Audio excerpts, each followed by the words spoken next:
ভারতের সাথে পাঙ্গা নেওয়া এখন তুর্কির জন্য অনেক ভারী প্রমাণিত হচ্ছে। তুর্কি কখনো এটা কল্পনাই করেনি যে ভারত মাত্র 1 বছরের মধ্যে সমস্ত পরিস্থিতিকে পরিবর্তন করে রেখে দেবে। যেমনটা ইউক্রেন যুদ্ধের শুরুর দিকে তুর্কির ড্রোন বিশ্বের কাছে প্রথমে ভালো নাম কামিয়েছিল, এমনকি অনেক বাড়িয়ে চাড়িয়ে বলেছিল এই ড্রোন সম্পর্কে। সেখানে আবার তুর্কি ইউক্রেনকে ড্রোন দেওয়ার ক্ষেত্রে অনেক আগেও ছিল, কিন্তু এখন সেই ইউক্রেনকে অস্ত্র দেওয়ার ক্ষেত্রে ইউক্রেনের কাছে হাত পা ধরে ক্ষমা চাইছে আর পিছনে সরে যেতে চাইছে তুর্কি। বা বলতে পারেন তুর্কি এখন একরকমভাবে বলতে চাইছে যে আমাদের ক্ষমা করে দিন, আমরা আপনাদের আর বেশি অস্ত্রের সহায়তা দিতে পারবো না। কিন্তু বন্ধুরা, প্রশ্ন এখানে একটাই, যে এখানে এমন কি বিপদ তৈরি হলো যে তুর্কি ইউক্রেনকে অস্ত্র দেওয়া থেকে পিছনে সরে যেতে চাইছে?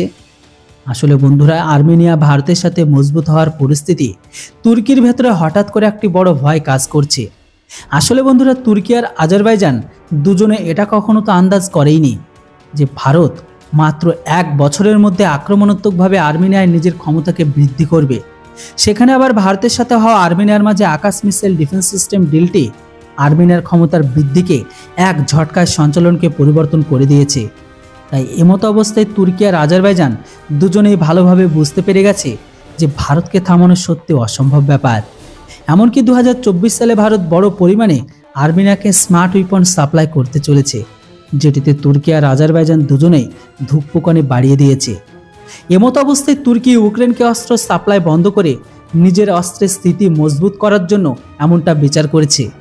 মানে এখন তুর্কি ইউক্রেনকে অস্ত্র দেওয়ার বদলে নিজেদের অস্ত্রের ঘাটতিকে পূরণ করতে চলেছে। কিন্তু এখন তুর্কি এটা ভালোভাবে বুঝে গেছে ভারত যেটাই বলে সেটা কিন্তু করেও দেখায়।